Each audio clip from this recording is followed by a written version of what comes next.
Ya, Assalamualaikum warahmatullahi wabarakatuh. Selamat pagi rekan-rekan Bapak Ibu semua. Terima kasih sudah hadir di acara seminar fisika hari ini.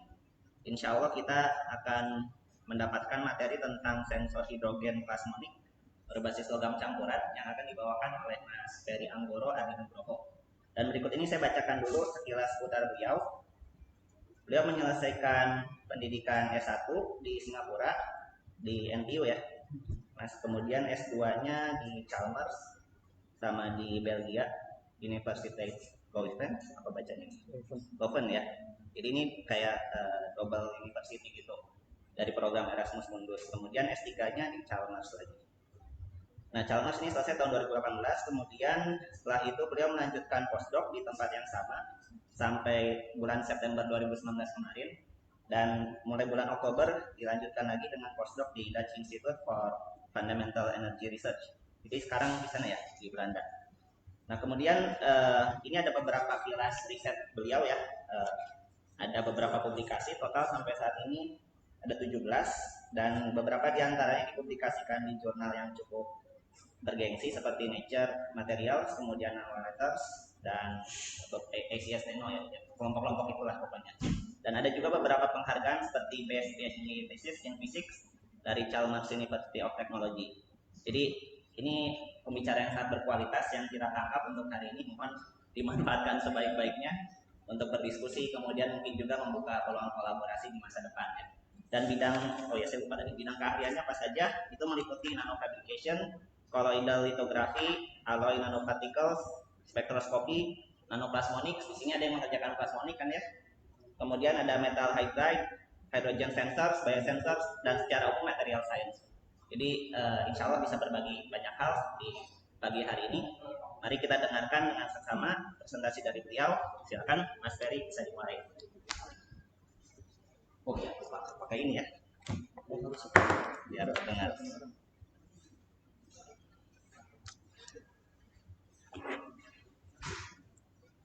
Assalamualaikum warahmatullahi wabarakatuh. Pertama terima kasih ya untuk undangannya untuk Mas Ridwan. Tadinya cuma mau mampir ngobrol-ngobrol aja, tapi mungkin sekalian bisa sharing juga riset saya. Mohon maaf juga saya agak terlambat, agak underestimate traffic di Jabodetabek. Tadi bilangnya GPS 1 jam 10 menit, ternyata map mundur jadi 1 jam 40 menit. Jadi di sini saya cuma mau mudah-mudahan bisa sharing riset saya waktu saya kerjain waktu S3 kemarin tentang sensor hidrogen plasmonik berbasis logam campuran. Jadi saya sendiri basicnya apa itu nanoplasmonik, kedua tentang bagaimana menggunakan plasmonik sebagai sensor, ketiga bagaimana menggunakan palladium terutama sebagai sensor plasmonik yang juga bisa dipakai sebagai sensor hidrogen. Mudah-mudahan bisa ada diskusi yang kita bisa dapat nanti. Mudah-mudahan saya bisa dapat masukan dari rekan-rekan, dan rekan-rekan mudah-mudahan juga dapat pengetahuan baru dari presentasi ini. Jadi riset saya pertama dimulai dengan konsep ekonomi hidrogen. Oh ya, jadi slide saya biasanya kalau teman-teman nanti rekan-rekan agak merasa bosan, nggak perlu dibaca semua, cukup dibaca atasnya aja. Insya Allah di sini saya sudah summary semua inti dari slide cuma dengan baca satu kalimat ini. Jadi pertama ada ekonomi hidrogen. Jadi ekonomi hidrogen ini adalah konsep yang diperkenalkan sekitar tahun 1970-an. Jadi cita-citanya itu mulia sekali, bagaimana kita bisa menggunakan hidrogen sebagai energi carrier untuk masa depan. Jadi energi hidrogen sendiri kan abundant ya, ada di mana-mana, bisa diekstrak dari air. Seperti contoh di sini, dari air ke air, kita bisa untuk contoh bisa ambil air, kita hidrolisis, kita pecah jadi senyawanya, yaitu hidrogen dan oksigen, dengan menggunakan misalkan dengan renewable energy, dengan solar cell, dengan wind power dan segala macam. Kita pecah oksigen dan hidrogen, hidrogennya kita simpan sebagai carrier energi. Ketika kita butuh, kita bisa pakai dia dengan cara dibakar dengan oksigen lagi. Ini konsep fuel cell ya, kita bakar hidrogen dengan oksigen, dan ketika kita pakai tidak ada sama sekali exhaust atau gas-gas beracun yang keluar. Jadi ketika hidrogen dicampur dengan oksigen, hasilnya cuma energi plus air. Jadi kita bisa bayangkan energi berbasis hidrogen ini energi density-nya tinggi sekali untuk hidrogen, gampang didapat, dan tidak menghasilkan CO ataupun CO2 ataupun NO yang kita dapat sekarang. Jadi benar-benar konsep ini sangat-sangat futuristik ya. Bahkan dibilang tahun 1970 kita mungkin bilang wah ini orang terlalu futuristik, tapi jangan salah, ini bukan utopian eh, dream, tapi ekonomi hidrogen sekarang sudah berjalan. Jadi kalau rekan-rekan baca berita, kadang-kadang dalam jangka waktu beberapa hari atau seminggu kemudian, 1 bulan kemudian, selalu ada teknologi baru yang menggunakan hidrogen yang sudah digunakan di kehidupan nyata gitu. Misalkan tiba-tiba Jerman meluncing kereta yang 100% menggunakan hidrogen gas sebagai fuelnya. Terus tiba-tiba ada perahu menggunakan hidrogen, dan juga ini Toyota Mirai yang terkenal dari Jepang sudah bisa dibeli sejak tahun 2015. Mungkin teman-teman bisa kasih testimoni. Ini market available Toyota yang bahan bakarnya hidrogen gitu. Bahkan sekarang di Jepang, di Amerika, di Eropa mereka sudah banyak bangun infrastruktur untuk mensupport transportasi berbasis hidrogen. Jadi memang hidrogen ini di masa depan bakal banget kepake. Karena itu tadi, ini untuk perjalanan kita mencari pengganti sebagai minyak tanah dan lain-lain. Tapi masalahnya, hidrogen walaupun dia sangat-sangat potensial, dia bisa berbahaya. Kenapa? Karena hidrogen ketika bercampur dengan udara dalam rentang konsentrasi yang sangat besar ya, jadi 4% sampai 75% alias mayoritas dari campuran hidrogen udara, dia itu bisa flammable, bisa meledak. Ini adalah contoh gambar histori ya, ini tahun 1936 atau 1938 saya lupa. Ini balon Zeppelin yang diisi oleh hidrogen dan dia bisa mengapung. Waktu dia lagi mendarat, tiba-tiba ada api terpercik dan secara cepat kurang dari beberapa detik semua balonnya langsung meledak. Ini kalau nggak salah casualty-nya sampai 90 orang yang meninggal atau 30 orang, saya kurang tahu. Tapi gara-gara ini, dan ini image-nya sangat historik sekali ya, ini selalu dipakai sebagai propaganda untuk anti menggunakan hidrogen. Karena setiap kita bilang hidrogen, oh coba lihat dulu, ini bisa kebakar kayak gini, hidrogen ini berbahaya sekali. Padahal sebenarnya menurut riset, ini bukan gara-gara hidrogen, sebenarnya ini cuma gara-gara kulitnya yang mudah terbakar. Tapi tetap stigma ini menempel di masyarakat, dan secara faktual juga kita tidak bisa memungkiri kalau hidrogen sendiri memang flammable. Cuman ini memang jadi powerful image buat orang-orang yang anti hidrogen. Jadi gimana kita bisa meyakinkan orang-orang biar bisa menggunakan hidrogen? Ya jelas kita harus meng-ensure, memastikan kepada customer misalkan kalau sistem kita aman. Misalkan di Toyota Mirai ini, mereka untuk bisa menjual ke customer mereka harus bisa bikin ini aman, dan mereka memastikan ada at least 15 sensor hidrogen di dalam mobilnya. Ada yang dipasang di cockpit, ada yang dipasang di dekat fuel cell dan segala macam gitu. Jadi ketika kita mau beli kita bisa aman, oh ya sensor hidrogen. Jadi at least ketika ada kebocoran kita bisa tahu. Nah jadi mengingat future plan kita untuk menggunakan hidrogen dan sifat hidrogen yang mudah terbakar, maka muncul kebutuhan akan sensor hidrogen yang akurat, cepat, karena hidrogen ini flammable sangat cepat sekali, dalam hitungan detik kalau tidak terdeteksi mobil bisa kebakar semua seperti ini, dan kalau bisa sensitif, apalagi idamannya bisa menjadi murah. Jadi ini cita-cita kita untuk sekarang untuk teknologi sensor hidrogen. Nah masalahnya untuk otomotif, karena dia menyangkut nyawa manusia ya, banyak sekali lembaga-lembaga independen ataupun lembaga-lembaga kenegaraan, mereka sudah datang dengan standarnya masing-masing. Dan hidrogen sensor ini punya target performa yang sangat-sangat tinggi. Misalkan ini standar dari Departemen Energinya Amerika Serikat, mereka memutuskan standar seperti ini. Jadi sensor kita harus bisa mengukur hidrogen dengan konsentrasi dari 0,1 sampai 10%. Kira-kira dari 1000 ppm sampai 10.000 ppm part per million ya. Terus lower detection limit 1000 ppm. Jadi jauh sekali di bawah 4% tadi flammability range, yaitu 40.000 ppm. Kalau bisa sensor ketika udah ada 1000 ppm dia sudah bisa detect dan sudah bisa kasih tahu kalau ada kebocoran hidrogen. Dan ini yang paling demanding response time-nya. Jadi ketika ada kebocoran hidrogen, sensor sudah harus bisa kasih tahu dalam 1 detik ada bocor gitu loh. Dan ini sangat-sangat strict sekali, kurang dari 1 detik, dan sampai setengah tahun lalu parameter ini belum pernah dicapai oleh teknologi sensor manapun. Jadi untuk bisa mendeteksi kurang dari 1 detik ketika ada kebocoran hidrogen. dan juga uncertainty-nya kurang plus minus 5%. Kemudian ini untuk produk ya, lifetime-nya kalau bisa lebih dari 5 tahun gitu. Jadi target ini sangat-sangat tinggi dan semua baik para periset maupun industri mencoba memenuhi semua target-target ini dengan berbagai macam teknologi gitu. Bahkan di luar target performance sensor tinggi ini yang untuk otomotif, hidrogen sensor juga banyak sekali keunggulannya dan banyak sekali aplikasinya di bidang-bidang yang kita sebenarnya kurang tahu gitu. Ini saya juga banyak baru tahu setelah saya publish paper saya yang kemarin. Setelah dipublish banyak diliput media, terus tiba-tiba banyak sekali industri-industri yang menghubungi gitu loh. Oh bisa nggak hidrogen sensornya dikasih tahu teknologinya, soalnya kami lagi mengembangkan ide itu gitu. Jadi ternyata ada aplikasi untuk kesehatan misalkan. Jadi ternyata ada kasus di mana kalau bayi lahir prematur, ada kelainan di dalam ususnya yang dia itu bisa dideteksi dengan adanya hidrogen.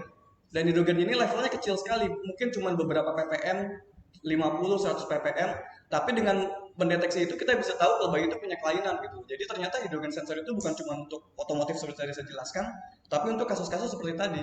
Dan kalau udah seperti itu kan kita juga butuh sensor yang sedemikian rupa sehingga bagaimana caranya bisa masuk ke dalam perut bayi misalkan tanpa melukai si bayi atau segala macam dengan deteksi limit yang sangat-sangat kecil.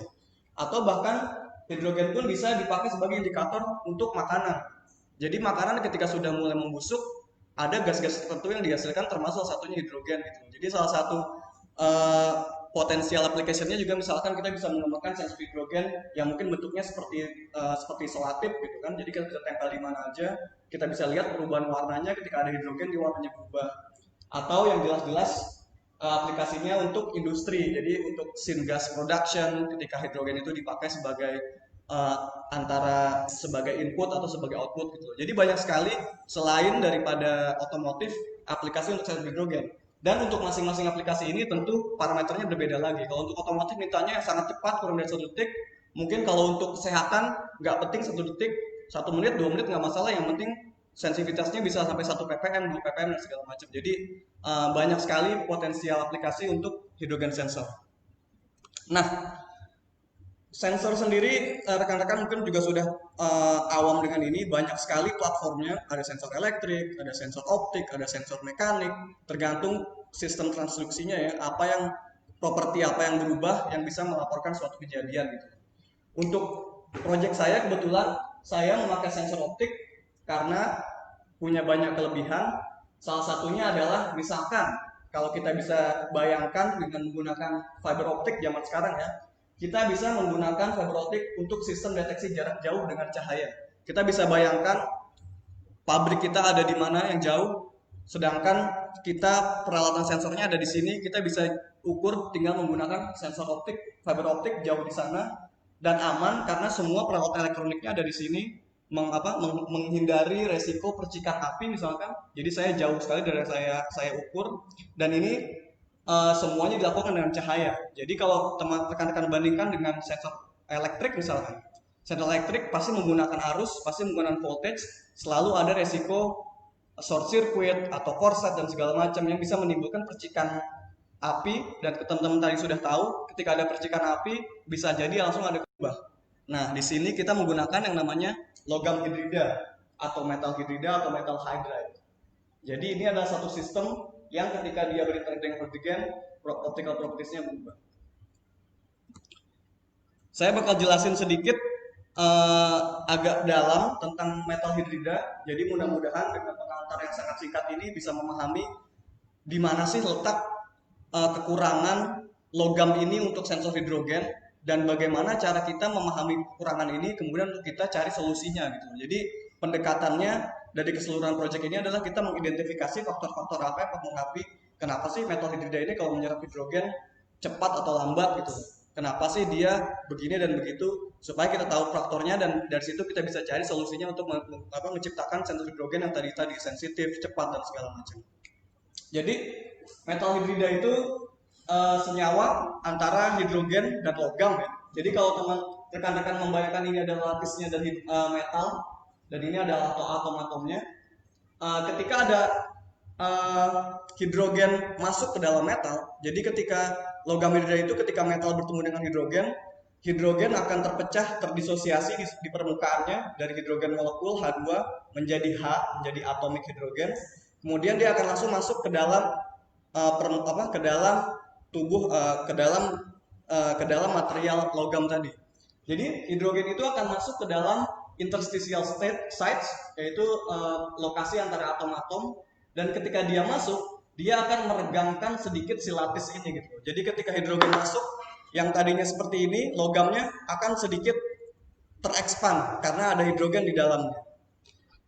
Kalau rekan-rekan lihat di sini, mudah-mudahan kelihatan ini ada gambar plot untuk aksis X-nya kita menggunakan hidrogen rasio, hidrogen concentration di dalam metalnya. Kemudian ini adalah besaran dari tekanan hidrogen di kondisinya. Jadi ketika kita menaikkan sedikit hidrogen pressure dari kecil ke besar, hidrogen metal rasionya menambah sedikit kan, tapi menambahnya sedikit sekali. Di sini saat kita namanya fase alfa. Jadi fase alfa itu ketika kita memasukkan hidrogen, tapi hidrogennya sangat-sangat sedikit dibandingkan dengan total dari atomik logamnya. Makanya mereka masuk ke dalam, tapi mereka jauh-jauhan ibaratnya. Jadi mereka satu di sana, satu di sini, satu di mana-mana gitu. Jadi mereka bisa merasakan presence-nya masing-masing, tapi belum terlalu dekat sehingga mereka bisa berkomunikasi. Ketika kita semakin naikin pressure-nya, tiba-tiba ada satu pressure yang suddenly konsentrasi hidrogennya tiba-tiba langsung naik tinggi sekali. Di sini kita bisa bilang bahwa sudah terbentuk fase kedua, yaitu fase beta phase atau fase hidrida. Jadi hidrogen sini akhirnya melihat satu sama lain, dan dalam termodinamika mereka selalu mencari energi yang lebih rendah, yaitu mereka lebih suka berkumpul sama-sama gitu.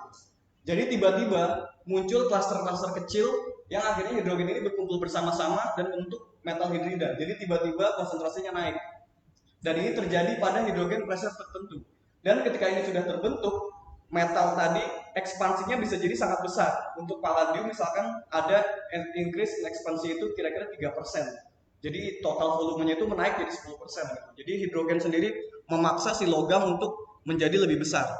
Dan akhirnya ketika kita naikkan lagi pressure hidrogennya, kita tiba di namanya beta phase. Jadi beta phase ini yang penuh dengan cluster ini, kalau alpha phase ini yang cuma satu-satu, di sini campurannya. Akhirnya semuanya penuh terisi, hidrogennya semakin banyak di dalam, metalnya semakin terekspansi gitu. Nah, kalau kita berbalik, kalau kita sekarang tadi kita naik dalam pressure ya, sedangkan kita sekarang mau turun. Kalau kita turun ternyata gara-gara tadi ada ekspansi dari hidrogen, metal ini ketika dia alpha dan ketika dia beta itu sistemnya berbeda. Yang ini lapisnya kecil, yang ini lapisnya besar.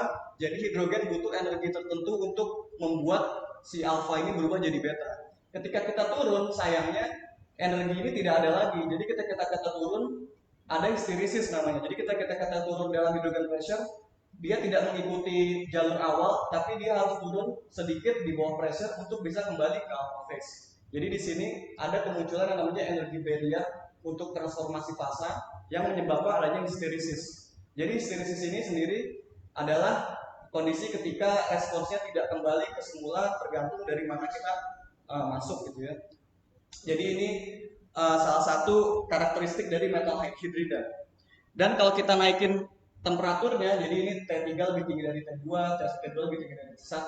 Histirisis ini sangat berpengaruh dari temperatur. Semakin tinggi temperaturnya, histirisis semakin kecil, sampai akhirnya ketika di atas salah satu suhu tertentu yang namanya TC, critical temperature, histirisis tidak ada sama sekali. Jadi dia kosong, karena tidak ada lagi ekspansi di lattice. Ini yang pertama tentang termodinamika. Yang kedua tentang kinetics. Jadi saya bakal menjelaskan bagaimana lanskap energi menentukan interaksi hidrogen dengan logam. Jadi ini dua fundamental ini ya knowledge yang kita butuhkan untuk mendesain sensor hidrogen kita. Jadi ini adalah atom-atom dari metal ya. Sedangkan ini adalah hidrogen. Ketika hidrogen mendekati surface dari metal, dia nggak akan bisa terserap di permukaan atau absorb di permukaan karena dia energinya terlalu besar. Jadi yang dia harus lakukan adalah dia harus terpecah dulu menjadi hidrogen atom sebelum akhirnya dia bisa duduk di sini. Jadi legokan-legokan ini itu biasanya tempat-tempat dengan energi rendah di mana atom itu suka duduk di situ. Jadi ketika dia sudah menjadi hidrogen atom, dia bakal mudah duduk di sini dan dia bakal stay di sini karena dia stabil. Untuk dia agar bisa masuk ke dalam, dia harus melewati bukit ini yang kita bisa jelaskan biasanya istilahnya dengan energi barrier. Jadi untuk bisa masuk dan terserap ke dalam metal hidrida, dia harus pindah dari titik sini ke dalam titik sini, yaitu subsurface, yaitu satu layer di bawah permukaan. Dan ini ada energi yang menentukan apakah dia bisa masuk ke dalam dan apakah bisa cepat atau lambat. Jadi tergantung dengan tingginya barrier ini, proses masuknya bisa lebih cepat atau lebih lambat. Jadi yang perlu dibahas adalah cuman atom hidrogen yang bisa masuk ke dalam logam. Molekul hidrogen tidak pernah bisa, dan dia harus terdisosiasi dulu di dalam permukaan. Kemudian lanskap energi menentukan, ini kuncinya, lanskap energi ini menentukan interaksi hidrogen dengan logam, di mana hidrogen bakal bermukim, apakah dia bermukim di permukaan atau di dalam segala macam, dan juga seberapa cepat hidrogen berpindah dari satu situs ke situs lainnya. Jadi kita bisa, nah salah satu keindahan nanoteknologi atau nanomaterial itu, semua sifat-sifat material ini bisa diubah dengan skala atom melalui modifikasi logam. Dan nanti saya akan demonstrasikan kita bisa memodifikasi semua energi ini dengan berbagai macam cara, dengan mengganti mencampur logam ini dengan logam lain, dengan kita kasih polimer di atasnya, kita bisa mengubah energi ini sehingga akhirnya kita bisa memodifikasi seberapa cepat hidrogen bisa masuk dan keluar. Jadi dua kuncinya ini aja, termodinamik dan kinetik. Kita bisa mendesain sebuah hidrogen sensor. Kemudian saya akan masuk tentang plasmonik. Jadi awalan untuk metal hidridanya sudah cukup. Jadi plasmonik ini interaksi cahaya dengan nanopartikel logam. Jadi ketika nanopartikel ukurannya sudah lebih kecil dibandingkan daripada cahaya ya, gelombang cahaya, maka semua elektronnya dalam logam kan elektronnya bebas, kita bisa sebutnya kan free elektron ya. Semua elektronnya bisa berosilasi mengikuti electric field secara bersama-sama, semuanya berosilasi pada sumbu tertentu di permukaan tersebut. Elektron berosilasi selektif kalau kita memancarkan cahaya. Ada satu panjang gelombang tertentu di mana akhirnya osilasi ini bakal menjadi sangat efektif dan semua energinya terserap dengan baik karena dia sangat efektif, sehingga bisa menimbulkan sebuah peak, kita bilang sebuah puncak di mana energi dari elektromagnet ini terserap dengan baik dan diserap oleh si logam atau disebarkan secara efektif. Jadi ini adalah karakteristik dari yang kita bilang sistem plasmonik. Jadi kalau ada metal nanopartikel, kalau kita kasih cahaya, kalau kita ukur spektroskopinya, kita ukur gelombang fungsi transmisi atau fungsi extinction terhadap cahaya, maka kita bakal melihat yang namanya peak seperti ini. Ini kita sebut namanya plasmonic peak. Jadi ada satu gelombang tertentu yang cahayanya dihamburkan secara sangat-sangat efisien. Dan secara analitik, saya nggak bakal masuk ke dalam rumusnya lebih jauh. Panjang gelombang di mana peak ini terjadi, itu dipengaruhi oleh dua faktor. Pertama, oleh keadaan nanopartikel sendiri. Jadi dari expression ini ya, lambda bulk. Jadi keadaan nanopartikel sendiri, materialnya, apakah dia emas atau dia perak atau dia campuran alloy, apakah dia begini begitu, bentuknya, apakah dia bentuknya bulat, apakah dia bentuknya panjang, apakah dia bentuknya kubus dan segala macam, dan lain-lain. Keadaan nanopartikelnya dia bisa mengubah ekspresi ini, dan akhirnya dia bisa mengubah di mana letak daripada wavelength ini. Yang kedua, keadaan sekitarnya, yaitu ditentukan dari sini. Jadi ketika kita masukkan, misalkan emas kita bentuknya sama di air ataupun di udara, karena refractive index-nya berbeda di antara satu yang lain, maka ini pun bisa berubah posisinya. Jadi sekarang rekan-rekan bisa bayangin, kita punya satu sistem yang mana posisinya ini bisa berubah tergantung keadaan materialnya atau keadaan sekitarnya. Maka kita bisa gunakan dia sebagai sensor. Ya kan, kita tinggal mencari tahu di mana peak ini berada, maka kita bisa tahu kalau dia pindah berarti sesuatu terjadi pada nanopartikel itu gitu. Ini kita bisa gunakan sebagai plasmonic sensor. Dan ini juga biasanya salah satu contoh yang paling populer kalau rekan-rekan mungkin pernah ngajar juga tentang nanoteknologi. Biasanya kita kasih tahu nanoteknologi sifatnya berubah tergantung bagaimana kita size atau segala macam. Biasanya gambarnya ditunjukin. Jadi ini adalah gambar nanopartikel emas, tapi untuk berbeda ukuran. Jadi yang misalkan ini ukurannya kecil banget, yang ini ukurannya besar, misalkan ini 80 nanometer, ini 100 nanometer. Terus kok warnanya bisa berubah ya, emas bukan lagi emas. Itu karena ini tadi, karena ini kan gelombang cahaya yang bisa kita lihat ya, visible. Jadi tergantung dari ukurannya yang tadi saya udah jelasin, maka ini pun bisa berubah. Posisi dari peak ini bisa berubah. Dan ketika posisinya berubah, maka warnanya pun berubah. Karena misalkan di sini banyak dari gelombang birunya diserap, sedangkan gelombang merahnya disebarkan, akhirnya kelihatannya warna tertentu. Tapi ketika dia ukurannya membesar, peaknya pindah ke sebelah kanan, jadi kebalikannya, warna merahnya lebih banyak diserap, warna birunya lebih disebar, akhirnya warnanya berubah. Jadi ini adalah salah satu implikasi dari perubahan nanopartikel yang kita sebutkan tadi dan bagaimana menggunakannya sebagai sensor. Jadi di bidang nanoplasmonik ada yang namanya direct plasmonic sensing, yaitu memanfaatkan perubahan dari nanopartikel tersebut untuk mendeteksi sesuatu. Jadi kalau tadi sudah jelaskan, posisi dari si peak ini di gelombang panjang gelombangnya bergantung daripada si dia ini lambda bulk, yang dia ini berubah tergantung dari perubahan pada nanopartikel tersebut. Jadi misalkan saya punya satu sistem seperti ini, ketika sesuatu terjadi pada sistem tersebut, entah misalkan dia berubah fase dari A jadi B, atau dia tiba-tiba berubah bentuk dari bulat menjadi agak heksagonal, atau tiba-tiba dia dipanaskan dan mengakibatkan perubahan dari expansionnya berubah, maka kita bisa ikutin panjangnya tersini dan dia bakal berubah ke sana.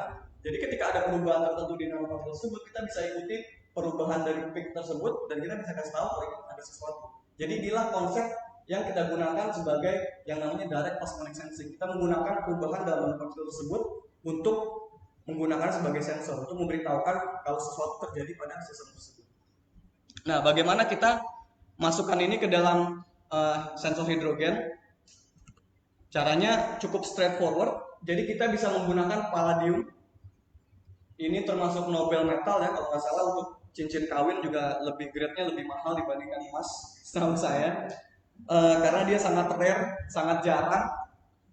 Jadi palladium ini banyak digunakan kalau rekan-rekan ngerjain katalisis, dia banyak digunakan sebagai katalis karena dia salah satu sifatnya adalah dia menyerap hidrogen secara spontan tanpa barrier. Jadi kalau tadi tekan ingat, molekul hidrogen ketika dia mendekati surface dari suatu metal, dia harus terpecah dulu dan itu harus menggunakan energi. Tapi kalau di palladium dia tiba-tiba langsung terpecah dan jadi hidrogen. Jadi ketika palladium ini kena hidrogen, dia bakal langsung menyerap hidrogen. Jadi kalau rekan-rekan ada yang pakai cincin palladium, kalau ada hidrogen itu bakal berubah tuh jadi palladium hydride, cuma nggak kelihatan aja. Dia bakal langsung menyerap gitu. Itu salah satunya, dan dia juga katalisis yang baik, dia bisa memecah oksigen juga. Nah, jadi palladium ini ditandai dengan ketika dia menyerap hidrogen, ini adalah fungsi dielektrik dari palladium yang biru. Ketika dia menyerap hidrogen berubah jadi palladium hydride, dia bakal berubah menjadi merah. Jadi ada sifat optik yang berubah gitu. Jadi dua syarat tadi terpenuhi. Kita punya sistem yang reaktif dengan hidrogen, dan ketika dia reaktif dengan hidrogen, sistem optiknya berubah. Maka sesuai dengan konsep plasmonic tadi, kita bisa gunakan dia sebagai sensor hidrogen. Dan ini adalah data real ketika saya membuat nanopartikel palladium, bentuknya seperti ini, dan saya ukur seperti tadi ya, fungsi extinction terhadap panjang gelombang, dan ini adalah extinction dari palladium. Jadi teman-teman bisa lihat kita masih mempertahankan feature yang tadi, yaitu ada sebuah peak di panjang gelombang ini, dan ini kita bisa lihat di sini kira-kira lambda peaknya, peak positionnya itu kira-kira 550. Ketika saya expose dia dengan hidrogen, tiba-tiba berubah menjadi palladium hydride dan peaknya berubah menjadi seperti ini. Dia bergeser ke kanan dan sekarang posisi peaknya kira-kira di 650. Jadi ada pergeseran kira-kira 100 nanometer dari palladium menjadi palladium hydride. Dan ada paper dari tahun 2012 yang sudah mensimulasi bagaimana perubahan dari posisi panjang gelombang ini apabila kita memasukkan hidrogen dengan konsentrasi tertentu gitu. Jadi kalau rekan-rekan lihat yang warna merah aja, cukup lihat yang warna merah. Jadi dia memprediksi bahwa konsentrasi hidrogen dan juga lokasi dari peak tadi, dari puncak ini ternyata berbanding lurus. Jadi kita bisa bilang kalau hidrogen ini palladium bisa digunakan sebagai sensor hidrogen. Jadi kalau kita masukkan 0,1 dia merespons 10 nanometer, ketika kita masukkan 0,2 hidrogen dia meresponsnya 20 nanometer gitu. Jadi ini adalah ini extensionnya pakai spektrometer, pakai UV vis bisa. Ini kan panjang gelombang 400 sampai 1000. Oh iya, kalau extinction ini biasanya cuma dari transmission. Jadi satu dikurang transmission gitu aja. Enggak, ini extinction ini dia adalah kombinasi dari absorption dan juga scattering.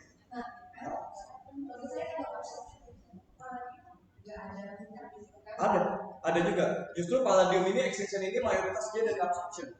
Justru dia scatteringnya kecil banget. Jadi dia lebih banyak mengabsorb cahaya. Tapi tetap ada peak. Palladium juga ada sama. Ada juga. Absorption sama. PT. Berarti mungkin ukurannya sedemikian rupa sehingga peaknya itu ada di sebelah sana. Kan tadi saya udah bilang peaknya ini lokasinya tergantung dari ukurannya kan. Kalau saya bikin dia lebih besar lagi, dia peaknya bergeser sampai keluar dari window ini. Ini ukurannya dia nanodisk 190 kali 20 nanometer. Mungkin punya ibu kecil, jadinya, dia jadinya bergeser ke sana. Jadi mungkin peaknya ada di sebelah sini, cuman nggak resolve sama spektrometer. Iya, beda size. Nah, sayangnya, oh ya, lebih asik begitu sih daripada dibanding kan kalau yang kami tadi bilang isinya adalah banyak absorbannya. Kalau untuk palladium. Kalau kan juga faktor bentuk juga mempengaruhi bisa sekitar. Betul. Kalau di palladium ini ukuran 100 cm. Tapi untuk palladium sejauh pengalaman saya, palladium ini namanya lossy metal ya. Jadi mereka lebih banyak menyerapnya dibanding scatternya. Makanya palladium sendiri hampir di berbagai ukuran. Makanya palladium sendiri tadi saya udah nunjukin kalau emas itu misalkan warnanya benar-benar bisa dinamis ya, dari merah sampai biru kelihatan semua karena scatternya banyak. Jadi lebih banyak cahaya yang disebarkan bisa kelihatan sama mata. Sedangkan palladium ini ukuran berapapun warnanya ya gini-gini aja, nggak, tapi kayak lebih biru-biru gelap gitu walaupun udah dipublikasi. Jadi karena dia nggak terlalu banyak scatternya, jadi dia lebih banyak maksimumnya mayoritasnya memang diabsorb. Nah, jadi dari slide ini kita bisa bilang kalau nanopartikel palladium bisa dibagi sebagai sensor hidrogen karena memenuhi dua syarat tadi, dia berinteraksi dengan hidrogen dan dia juga sinyalnya berbanding lurus dengan konsentrasi hidrogen, benar-benar jadi sensor ideal ya. Tapi sayangnya, yang tadi saya udah bahas juga, palladium dan metal hidrida lain mempunyai sifat histirisis. Yaitu tadi gara-gara ada expansion ketika hidrogen masuk yang menyebabkan ada energy barrier yang menyebabkan sinyal ke atas dan sinyal ke bawah, maksudnya sinyal dari hidrogen pressure naik low ke high dan high ke low itu berbeda. Dan ini untuk sensor kurang bagus. Kenapa? Karena histirisis ini mempengaruhi keakuratan, karena bisa dibayangkan untuk satu konsentrasi hidrogen tertentu bakal ada dua kemungkinan bacaan, ya kan? Tergantung saya ada di mana. Apakah saya tadi berangkat dari hidrogen pressure yang rendah ke tinggi atau tinggi ke rendah? Jadi tiba-tiba misalkan hidrogen ada konsentrasi hidrogen di sini gitu. Nah, sensornya bisa baca antara ini, dia bacanya antara 40 milibar atau 4 milibar, sedangkan dua-duanya berbahaya.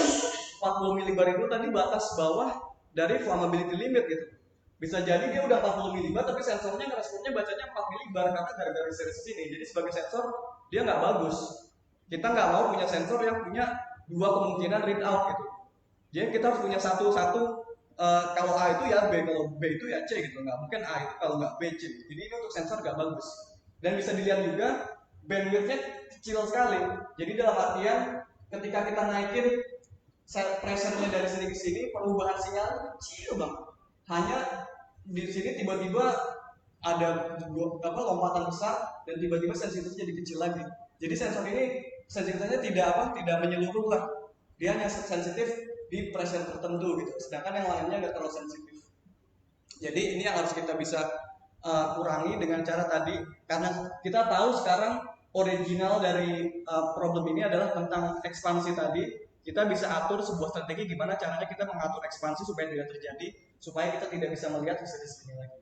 Dan secara umum Palladium sendiri responsnya bisa dibilang lambat dalam beberapa detik sampai puluhan detik, jadi tidak memenuhi sama sekali untuk kurang dari 1 detik tadi, dan dia sangat rawan terhadap deaktivasi. Jadi ketika ada gas polutan seperti CO dan N2, Palladium ini berhenti berfungsi. Dia nggak bisa lagi menyerap hidrogen, nanti saya akan jelaskan. Mas, Ya. pertanyaannya itu saya pernah punya pengalaman main dengan LED juga, terus mau ngecas hidrogen tabung itu sekitar 7 kilo, mau ngecas hidrogen itu kita rendam es dulu, gitu kita kasih apa sih additional cooling device itu. Nah, kalau prinsipnya di sensor ini kan pakai matahari dari luar ya. Nah, itu apakah ada kayak interaksi panas atau additional cooling yang perlu diinstal sistem tersebut supaya bisa lebih. Untuk sementara sih belum ya, tapi mungkin rasionalnya kenapa harus di cooling itu karena kan tadi saya ada jelasin fungsi yang tadi ya, yang termodinamika tadi kan. Biasanya kandungan berapa banyak hidrogen yang bisa diserap itu juga bergantung dengan suhunya berapa. Semakin tinggi suhunya dia cuma bisa menyerap lebih sedikit. Jadi mungkin kalau untuk ngecas tadi kalau dibawa ke suhu dingin dia jadi bisa menyerap lebih banyak.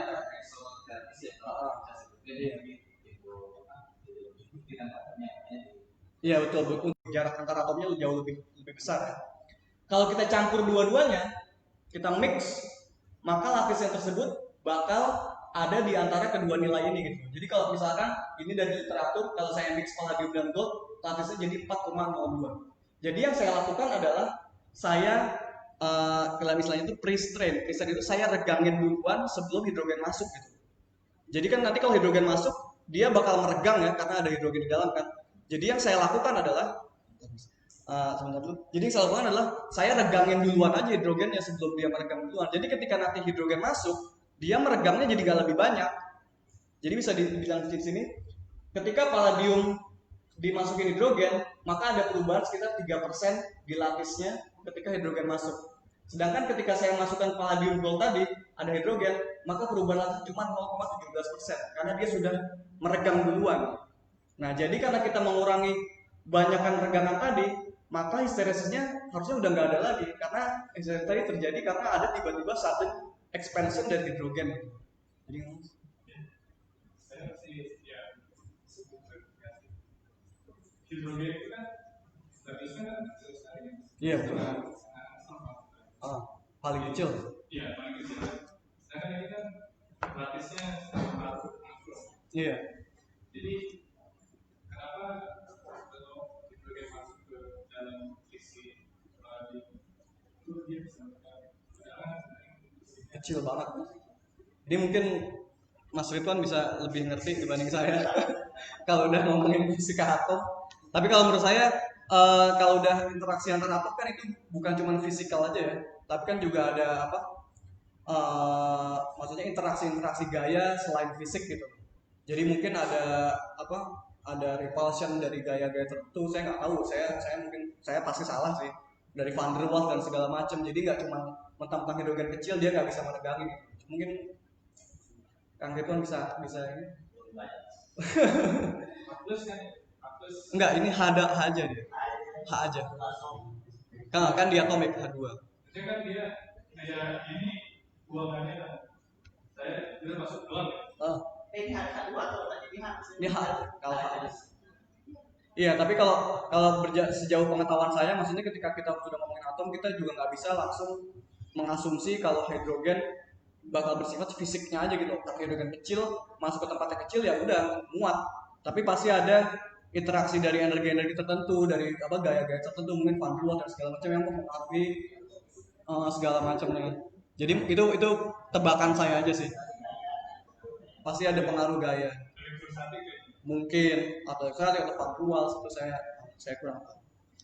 Nah, jadi kalau kita lanjut lagi secara teori, karena dia ekspansinya jauh lebih kecil ketika kita sudah regangkan duluan dengan campur alloy, maka histeresisnya bisa berkurang. Dan ini sudah didemonstrasikan oleh satu grup di Belanda.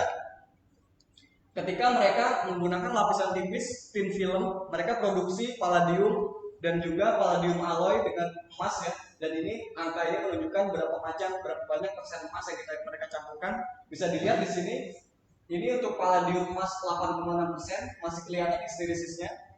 Tapi ketika dia increase, dia tambahin konten dari gold tadi, tiba-tiba histerisisnya hilang sama sekali. Mungkin di 35% histerisisnya udah nggak ada sama sekali. Jadi teori ini ternyata dibuktikan dengan eksperimen oleh grup ini. Tapi sebelum saya melakukan tesis saya, semua sistem palladium gold alloy ini cuma dilakukan di thin film atau lapisan tipis, belum pernah dilakukan di nanopartikel. Kekurangannya banyak banget untuk thin film karena sinyalnya berkurang drastis. Karena kalau kita melakukan sensor dengan thin film, kita tidak menggunakan properti plasmonic seperti tadi, tapi mereka literally menggunakan cahaya yang diserap oleh hidrogen. Karena cahaya yang diserap oleh hidrogen kan lemah sebenarnya ya. Jadi ketika kita mengurangi ketipisan tersebut, maka hidrogennya semakin sedikit, maka cahayanya semakin lemah banget gitu. Jadinya sensitivitasnya berkurang drastis banget ketika palladiumnya dikurangin, karena hidrogen sendiri cuma terserap di palladium. Kemudian pelekatan sendiri, karena hidrogen tadi menyebabkan ekspansi, kalau thin film itu ditempel di suatu substrat, ketika dia memuai, maka biasanya bakal ada crack di supportnya, karena dia terlalu besar, gaya terlalu besar, dia bakal ada crack. Jadi pelekatannya ini kurang bagus dan waktu responsnya juga tidak cepat karena quite literally hidrogen cuma bisa masuk dari atas dan dia harus mengisi semua. Sedangkan nanopartikel banyak area-area yang bisa diakses oleh hidrogen dari mana aja. Sedangkan kalau film dia cuma bisa masuk dari atas. Dan materialnya biasanya didapat dari metode-metode ini. Jadi ketika PhD saya, PR pertama saya adalah kalau saya mau mentranslasi bagaimana menggunakan plasmonic sensor untuk logam campuran palladium gold, maka saya harus bisa mencari cara bagaimana bisa memfabrikasi nanopartikel alloy. Jadi di grup saya dulu salah satu expertise-nya itu membuat fabrikasi ya, colloidal lithography namanya, dengan menggunakan top-down approach. Jadi kita bisa membuat metal nanopartikel seperti ini, cuman biasanya di grup dulu cuman untuk satu metal, misalkan bikin emas, bikin perak. Jadi yang pertama saya lakukan dulu adalah saya mengembangkan metode untuk membuat bagaimana cara membuat nanopartikel yang terdiri dari alloy, dari campuran. Jadi ternyata mudah, cuman caranya adalah cuman mendeposisi berbagai macam metal yang kita mau, kita panaskan di suhu tertentu, suhu tinggi, misalkan 500 derajat untuk satu waktu tertentu, dan termodinamik bakal bekerja, mereka bakal bercampur, akhirnya bisa bentuk seperti ini. Jadi metodenya simple sekali, dan ketika saya buat, saya jadi punya rumusnya segala macam, bagaimana kita bisa membuat beberapa macam atom dan segala macam. Jadi menurut hitungan saya, dan ketika saya ukur dengan karakteristik tertentu, ternyata yang saya ukur dan yang saya dapat itu ternyata benar-benar tepat, jadi precise sekali metodenya. Jadi saya mau bikin palladium 25%, saya tinggal di posisi segini nanometer dan segitu nanometer gitu, saya bisa dapat. Dan yang pasti distribusi dari alloy tersebut sangat-sangat merata. Jadi ini saya punya IDX data ya, jadi dari TIM kita bisa lihat distribusi atomnya di dalam nanopartikel tersebut, bisa dilihat. Ini untuk elemen palladium, ini untuk elemen gold, ini untuk elemen copper atau tembaga, bisa dilihat semuanya tersebar merata. Jadi saya bisa bikin suatu nanopartikel, ketika saya anil, saya panasin, mereka akhirnya tersebar merata dan bisa menjadi alloy. Jadi metode ini sangat mudah sekali dan bisa ditranslasi untuk binary alloy, alloy tridentwal bagian atau ternary alloy dan segala macam. Jadi mudah banget. Jadi sensor plasmonic salah satu keunggulannya adalah biasanya membutuhkan setup yang sangat sederhana. Jadi secara teori cuma butuh 4 aja. Kita cuma butuh sampelnya. Ini biasa sampel saya kelihatannya seperti ini. Jadi saya bisa fabrikasi nanopartikel di atas substrat ya. Saya biasanya fabrikasi di atas gelas karena dia transparan. Ini nanopartikelnya. Cuma butuh sampel, cuma butuh optical fiber yang dihubungkan sama lampu di satu sisi, kemudian optical fiber di sisi lain yang dihubungkan dengan spektrometer. Ya udah gitu aja. Lampu, fiber, sampel, fiber lagi, spektrometer. Jadi saya bisa baca optical signal yang tadi yang ada peaknya itu, dan saya bisa expose hidrogen, saya bisa tahu dia akan berubah kemana. Saya tinggal ukur berapa nanometer perubahannya. Jadi secara prinsipal dia setupnya sangat mudah. Cuman dia tinggal bikin bagaimana kita bisa bikin reaktor, kita bisa masukin gas dan segala macam. Ini yang detail yang agak rumit mungkin. Kemudian karena ini adalah alloy pertama ya, jadi saya tadi udah bilang ada studi untuk menentukan sinyal dari palladium terhadap konsentrasi hidrogen. Cuman karena alloy palladium gold ini baru pertama kali dibuat untuk nanopartikel, maka saya harus cari tahu dulu masih bertahan nggak korelasi tersebut, yaitu sinyalnya berbanding lurus dengan konsentrasi hidrogen. Jadi yang saya lakukan di sini adalah saya mencari tahu berapa banyak hidrogen yang terserap di nanopartikel saya, dan kemudian saya ukur optical sinyalnya. Jadi saya lakukan adalah saya pakai QCM. Mungkin rekan-rekan pernah dengar Word Crystal Microbalance, yang kita bisa menimbang, literally menimbang ya, berapa berat perubahan berat yang terjadi pada sampel tersebut. Jadi sampel saya ekspos dengan hidrogen, saya hitung kira-kira berapa gram hidrogen yang terserap. Ketika saya hitung tersebut, saya juga secara bersamaan saya expose sampel saya dengan optical fiber dalam reflection mode. Jadi saya expose dia dengan sinyal lampu, dan saya dapat balik lampunya, saya ukur extinctionnya. Kemudian dari korelasi tersebut saya plot, dan saya bisa tahu yang perlu bisa dilihat pertama adalah kita bisa lihat kalau histeresisnya benar-benar berkurang. Bisa dilihat ini histeresisnya besar, mengecil, lama-lama jadi nggak ada. Jadi saya mempertahankan sifat palladium gold tadi, di mana dia bisa menghilangkan histeresis kalau kita alloy. Yang kedua, poinnya adalah bisa dibandingkan data dari QCM beratnya hidrogen ternyata dengan plasmonic peak tadi ternyata sama persis. Bisa dilihat ya secara kualitatif mereka benar-benar sama, yang ini besarnya segini, yang ini segini gitu. Jadi ketika saya plot yang satu dengan yang lainnya, berat hidrogen diplot terhadap fungsi plasmonic peak, maka inilah yang saya dapat. Ternyata korelasi linearnya masih bertahan. Jadi bahkan untuk sistem palladium gold, saya bisa bilang kalau perubahan plasmonic peak dari satu sistem itu berbanding lurus dengan berapa banyaknya hidrogen yang palladium ada di dalam. Jadi ini juga bisa digunakan sebagai sensor. Jadi ini yang saya pegang untuk proyek saya ke depannya. Jadi ternyata itu tidak cuma berlaku di palladium, tapi juga berlaku di palladium gold. Nah, ketika saya masukin palladium gold, ternyata ada bonus lagi, dan ini sebenarnya saya nggak expect waktu itu gitu. Jadi saya expectnya cuma ngurangin histeresisnya aja. Ternyata ketika dicek kecepatannya, jadi ini adalah plot ini menggambarkan responsnya sensor saya ketika saya expose dia tiba-tiba terhadap hidrogen, yaitu 4%. Jadi flammability limit yang paling bawah tadi 4-7%. Ini sensor saya expose dengan 4% hidrogen. Jadi ini datanya ya. Jadi ini di vakum, tidak ada hidrogen sama sekali. Tiba-tiba saya pasang hidrogen dan dia merespons seperti ini. Jadi ini adalah perubahan sinyal optik yang tadi. Jadi ketika dia palladium warnanya biru, dia di sini. Ketika dia palladium 5% di sini, 10, tiba-tiba dia bergeser ke kiri 15, 20, 25. Jadi kalau kita definisikan waktu respons itu sebagai waktu yang dibutuhkan untuk mencapai 90% dari sinyal. Jadi kalau ini 0%, ini 100%, kita definisikan 90% dari sinyal itu di sini, dan titik dia bertemu itu adalah sebagai waktu respons. Maka saya bisa derive waktu respons saya untuk sampel palladium doang itu 25 detik. Jadi dia butuh waktu 25 detik untuk merespon. Dan bisa dilihat ketika saya naikin konsentrasi emas saya, responsnya menurun sampai tiba-tiba dia bisa cuma jadi 5 detik. Jadi 5 detik itu lumayan cepat. 1, 2, 3, 4, 5. Saya tahu kalau ternyata ada kebocoran. Dan ternyata uniknya plasmonic sensor tersebut, kita bisa terus memainkan ukurannya. Saya di sini gambar nggak? Oh enggak, itu buat nanti berarti. Jadi pokoknya kita sudah tahu kalau palladium gold bisa mengurangi respons time gitu. Cuman untuk sekarang kita tetap belum masuk ya tadi. Kalau ingat targetnya itu 1 detik respons time. Saya masih 5 detik, jadi masih 5 kali lebih lambat. Jadi masih harus dicari lagi. Dan tahun lalu 2018, jadi saya waktu publish paper ini saya tidak menjelaskan apa-apa, saya cuma phenomenological aja. Ini saya ukur ternyata lebih cepat, tapi saya nggak mencoba ngejelasin kenapa lebih cepat.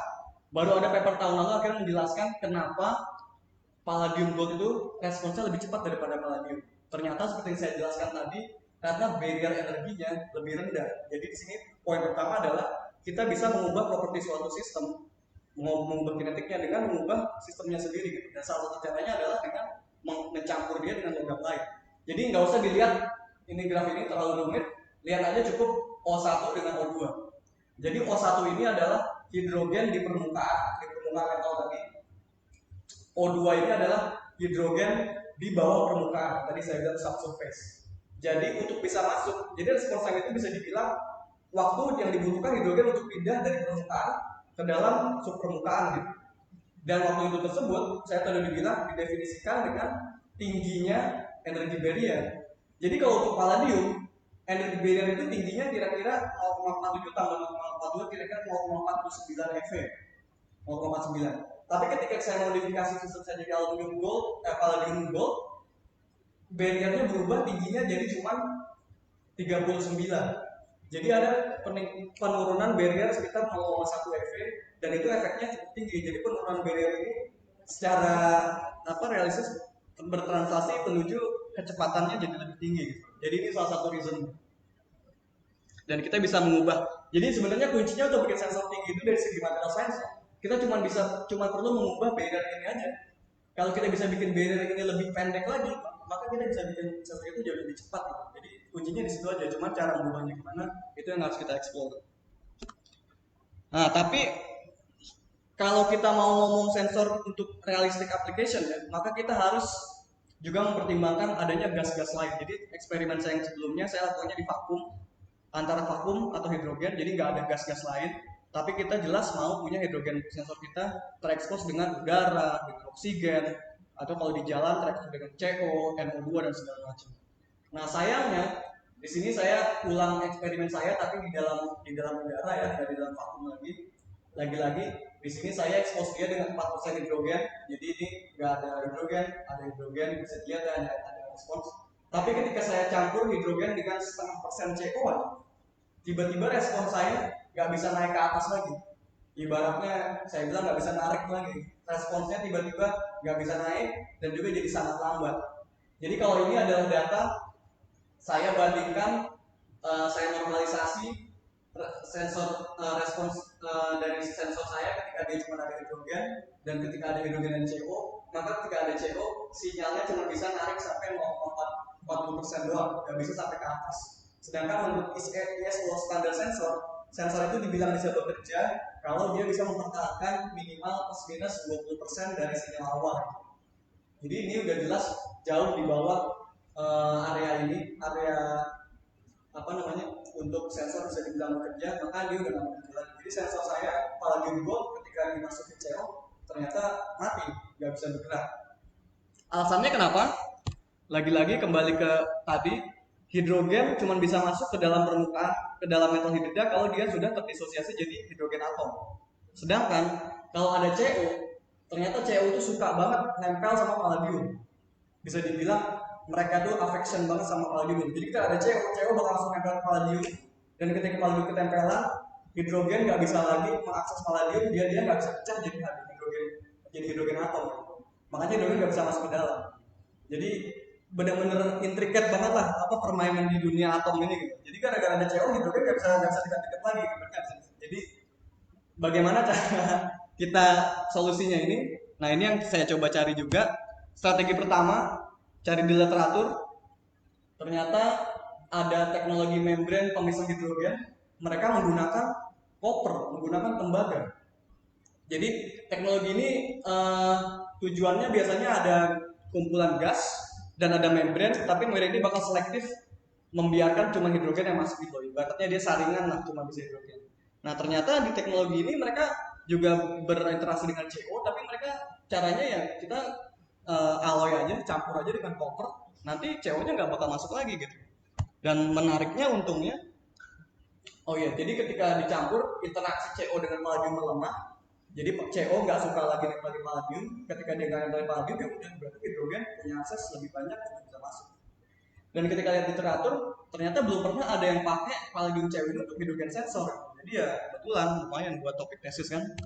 Jadi yang kita coba adalah, karena saya punya metode tadi untuk mencampur alloy dengan muda, sekarang saya tinggal bikin alloy yang lain, palladium dengan koper, dengan tembaga. Lagi-lagi mereka tersebar dengan baik, dan ketika saya campur palladium dengan tembaga 30%, maka ini sinyalnya ini untuk hidrogen doang. Dan ketika hidrogen dicampur dengan CO, Ternyata bisa dilihat sinyalnya bertahan dengan tinggi yang sama, bisa dilihat di sini mempertahankan sinyalnya. Dan saya coba kurangin, saya coba cari tahu seberapa kecil sih CO yang kita butuhkan supaya dia bisa mempertahankan fungsi menolak CO ini gitu. Jadi saya pelan-pelan turunin jadi 25%, 20%, 15, 10, sampai akhirnya saya kurangin jadi 5. Ternyata bahkan 5% itu cukup untuk mencegah CO nempel di palladium. Dan ini terus terang result yang sampai sekarang masih menakjubkan ya. Bahkan kalau saya presentasi juga biasanya pada nanya, kok bisa 5% doang mencegah CO? Jadi 5% itu ibaratnya cuma satu atom dari 20 atom gitu kan, berarti 5%. Jadi cuma ada satu atom copper di antara 19 atom palladium, dia itu cukup untuk mencegah CO nempel gitu. Padahal kan masih banyak lagi. Jadi ini juga kalau tanya saya kenapa, saya nggak tahu. Saya cuma nge-report aja. Mungkin kalau ada yang tertarik bisa simulasi butuh berapa CO, menariknya untuk paper teori kan. Nah, sekarang menariknya dari sistem ini adalah palladium copper bisa mencegah CO. Palladium gold bisa membuat histeresisnya berkurang dan juga membuat sensornya jadi cepat gitu kan.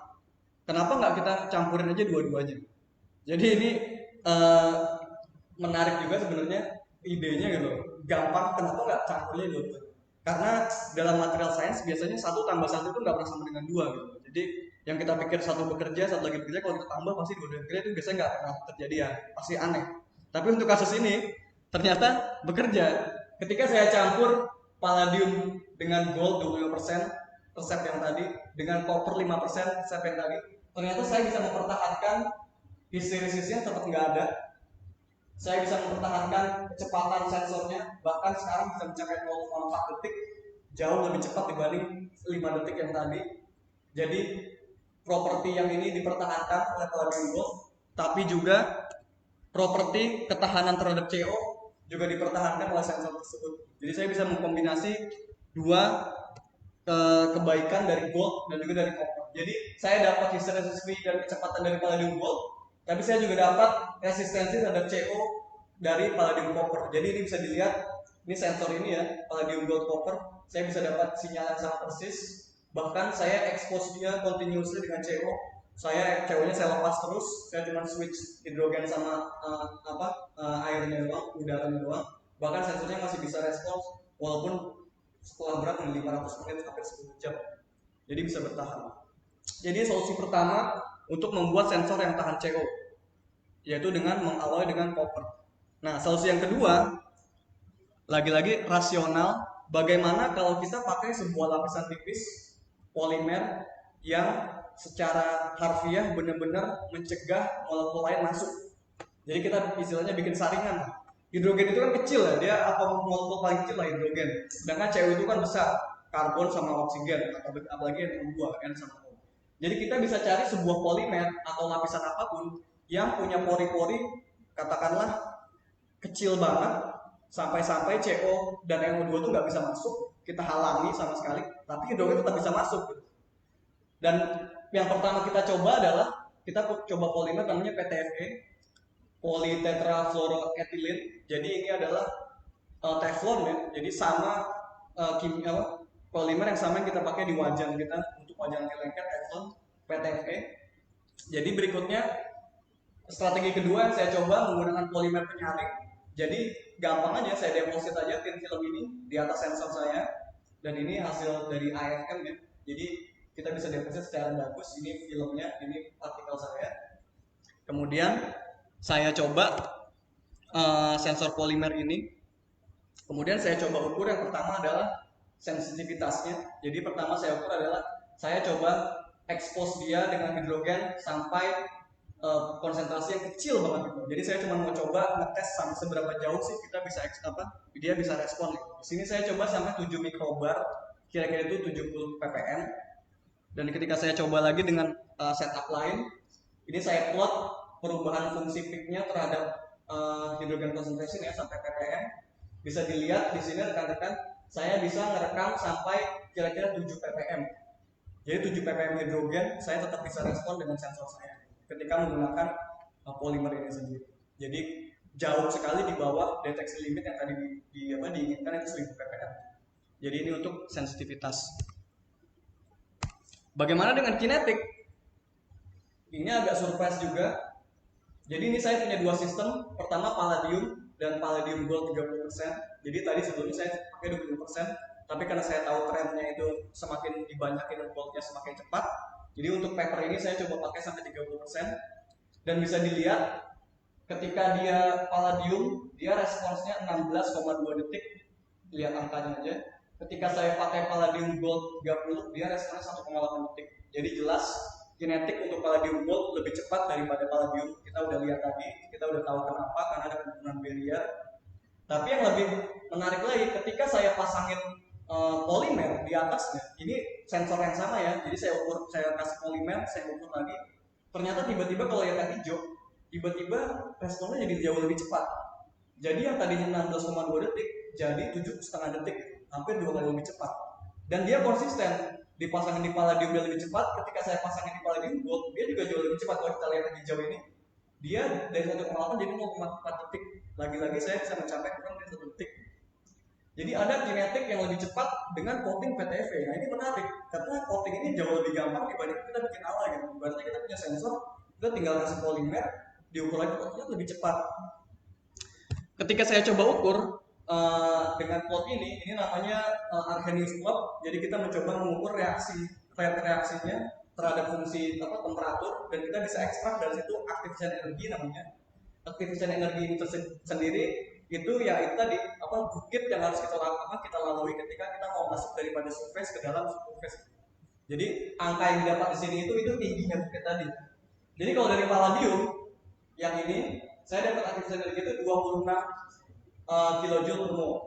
Ketika saya alloy jadi palladium gold, saya dapatnya 16. Ada penurunan 10 kilojoule, dan itu agreementnya bagus banget dengan teori yang sebelumnya, berkurang 0,1 eV. Jadi kira-kira segini juga.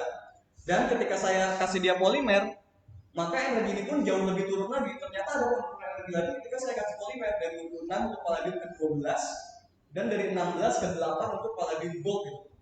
Jadi ternyata dengan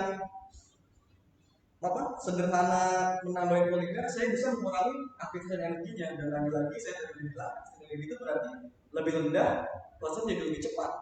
Dan untuk paper ini saya coba simulasi, bukan saya tapi college saya coba simulasi dengan DFT, density functional theory, untuk mencoba melihat apakah benar kalau dikasih polimer dia menurun. Ternyata benar. Jadi ketika dikasih polimer ada perubahan energi kira-kira 11 kilojoule per mol. Kalau tadi saya dapatnya kira-kira 10 kan, jadi terkonfirmasi gitu. Dan menariknya dari pekerjaan ini kayaknya untuk pertama kalinya saya menjelaskan suatu efek yang kemungkinan berlaku umum gitu. Jadi ternyata ada paper-paper lain yang juga dipublish di beberapa jurnal bagus ya, yang mereport kalau ketika mereka mengcoating nanopalladium dengan polimer atau dengan MOF, metal organic framework, ternyata mereka melihat ada respon lebih cepat. Cuma mereka nggak ngejelasin kenapa. Jadi ternyata di paper ini saya coba dengan DFT dan energi, ternyata ada penurunan ini, dan kemungkinan efek ini berlaku umum gitu. Jadi untuk semua macam polimer dan juga untuk semua macam metal organic framework. Jadi kita membuka suatu desain tertentu untuk mempercepat sensor hidrogen. Nah, yang tadi saya nggak terlalu sebut adalah sebenarnya standar 1 detik ini itu diminta sama Departemen Energi itu bukan untuk satu pressure doang. Kalau tadi kan dari tadi saya expose-nya ini ke 40 milibar hidrogen, yaitu kira-kira itu 4% hidrogen. Sedangkan tadi menurut saya bisa lihat lagi.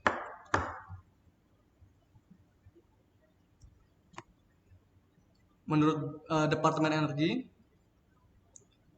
requirement mereka itu sebenarnya mereka mintanya 1 detik itu untuk semua range pressure ini. Jadi dari 0,1% sampai 1% itu kalau bisa semua responnya di bawah 1 detik. Sedangkan dari tadi saya cuma karakterisasi itu selalu di 4% aja, nggak pernah sampai ke bawah 0,1%. Makanya bisa cepat kan 0,4 detik dan segala macam. Jadi untuk palladium hydride reaksi sistemnya itu bergantung dengan banyaknya, karena dia first order reaction ya, perubahan palladium ditambah hidrogen sampai ke paling itu first order reaction. Jadi kecepatan reaksinya itu bergantung dengan banyaknya hidrogen yang tersedia. Jadi semakin banyak hidrogen yang tersedia alias semakin besar pressure hidrogennya atau semakin banyak hidrogen, maka reaksinya semakin cepat, hasilnya semakin cepat. Tapi kalau kita kurangin jadi lebih kecil, 3%, 2%, maka respon time itu bakal jadi lebih lambat karena memang first order reaction. Jadi ini makanya tadi saya bilang belum pernah tercapai karena ada limitasi tertentu. Jadi emang ya bakal melambat aja sensornya kalau kita kasih ke pressure yang lebih kecil. Dari alamnya mendikte seperti itu.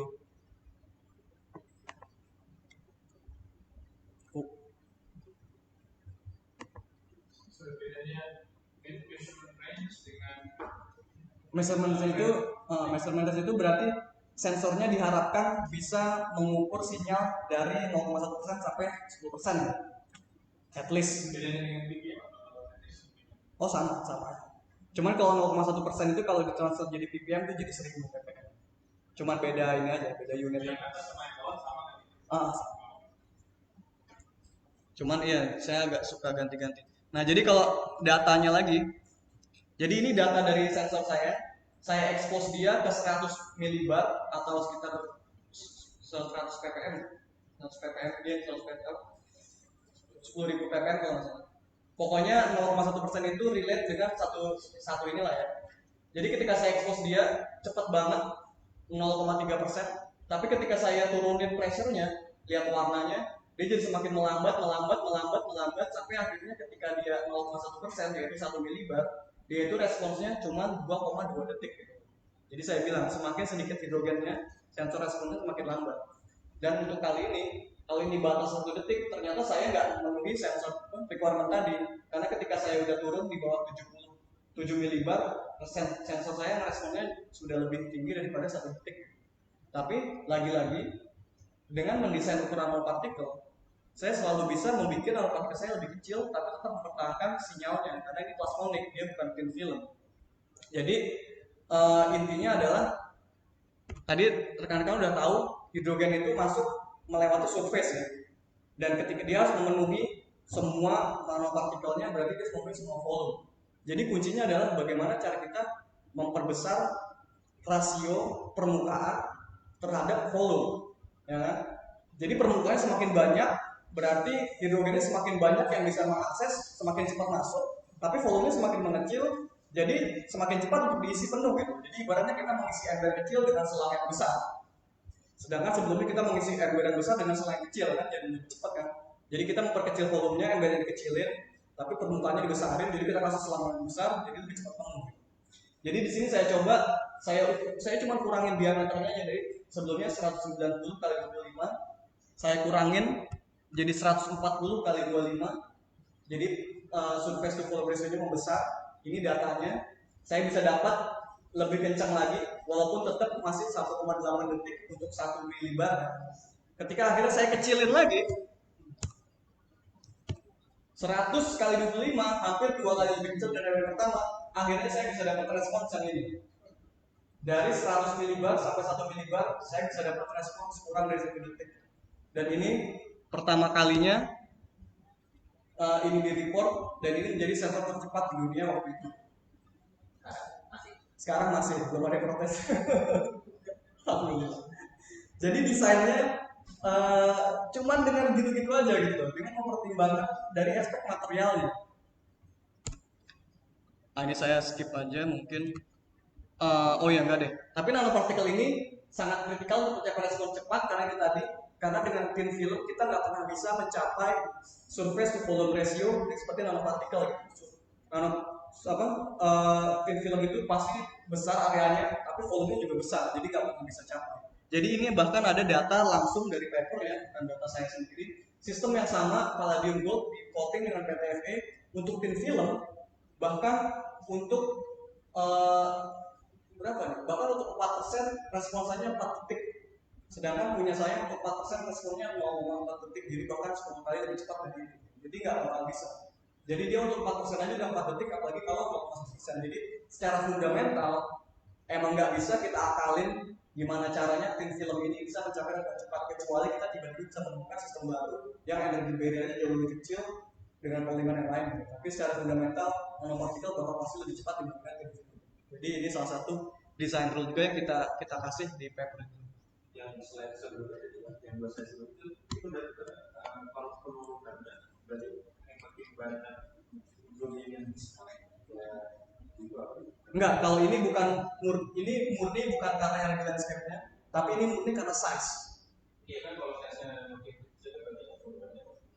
Tapi ini nggak ada hubungan sama konsep. Jadi ini benar-benar kali ini efeknya efek fisikal banget. Kalau tadi kan efeknya mungkin bisa dibilang atomistik lah ya. Kenapa ketika kita coating barriernya lebih kecil. Tapi kalau ini efeknya benar-benar fisikal, literally kita bikin sistemnya lebih kecil. Jadi hidrogen itu lebih cepat memenuhi sistemnya. Kalau ini sistem gitu aja. Karena ini semuanya sama-sama palladium alloy, sama-sama dikasih coating, yang beda cuma size aja.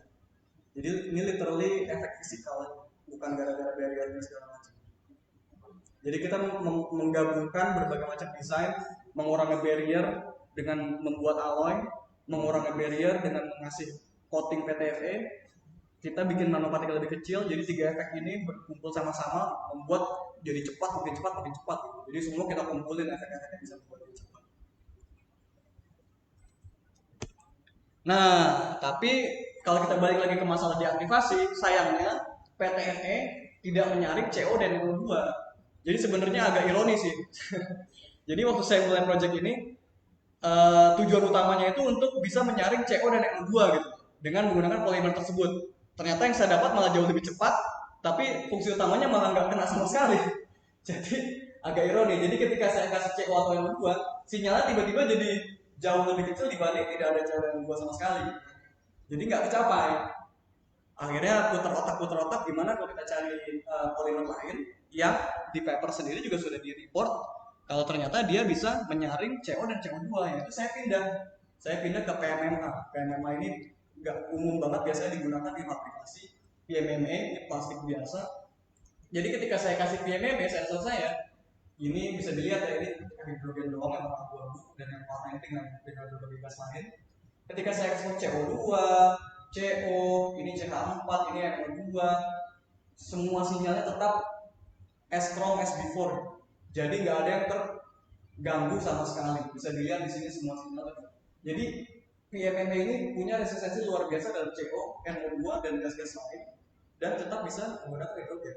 Dan menariknya, seperti saya bilang tadi, ternyata efek percepatan juga muncul dengan PMMA.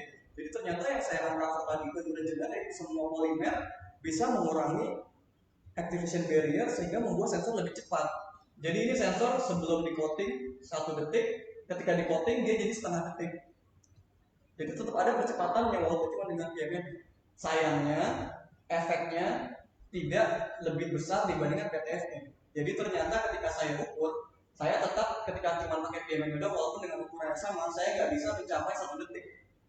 Dan ketika saya eksperimen dengan Arrhenius-nya, ternyata benar penurunan barrier energi jauh lebih kecil. Misalkan tadi kalau PTFE penurunannya plus 10 kJ, ternyata kalau menggunakan PMMA pengurangannya cuma lagi-lagi tema tesis saya itu 1+1 sama dengan 2, dimana tidak umum untuk material science. Kalau sebelumnya saya campur gold dengan copper, saya dapat dua-duanya.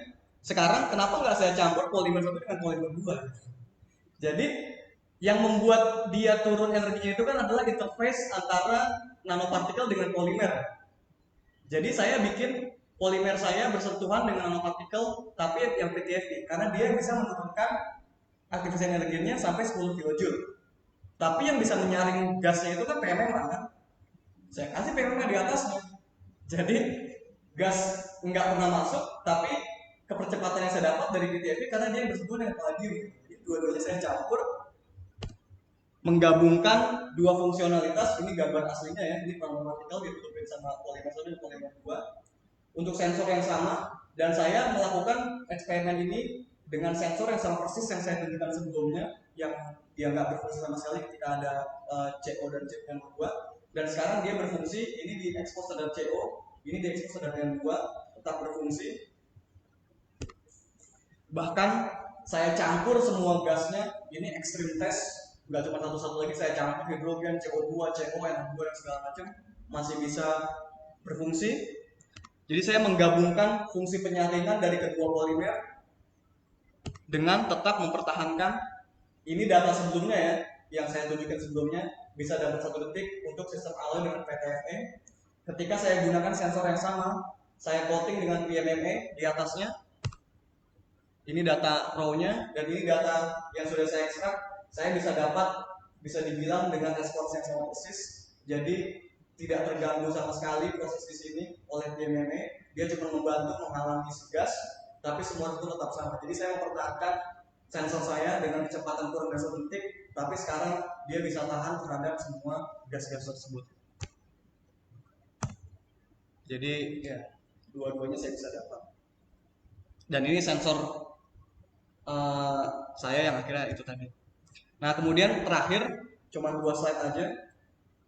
Salah satu keunggulan sensor nanopartikel itu yang agak lebih ini juga bisa lebih dekat ke aplikasi, karena kita bisa bayangkan sensor fiber optik. Jadi dari semua slide sebelumnya saya produksi nanopartikel saya di atas support ya, di atas gelas biasanya kaca, karena dia transparan, tapi dia support, dia flat. Sedangkan gimana caranya kita bisa transfer semua nanopartikel ini ke atas ujung nanofiber gitu. Jadi kayak bisa kayak tadi mengimplementasikan ide yang tadi, bisa dimasukin fiber, kita bisa ukur di sana, kita bisa sensornya di sebelah mana segala macam, jadi bisa read out. Tapi gimana cara transfer ini? Jadi yang saya lakukan adalah saya memodifikasi fabrikasi saya. Saya fabrikasi sensor saya di atas namanya sacrificial layer, layer yang saya nanti bisa remove. Jadi saya pakai kromium dan juga karbon. Jadi saya punya kromium, punya karbon, saya bikin nanopartikel saya masukin ke dalam kromium etcher, cairan yang bisa meng-etch kromium. Tiba-tiba kromiumnya habis, sisanya nanopartikel saya di atas karbon filmnya tipis banget, cuma 10 nanometer. Ketika saya masukin semuanya ini ke dalam air, karena karbon itu hidrofobik ya, jadi dia nggak bakal masuk ke dalam air, semuanya bakal ngapung floating di atas permukaan.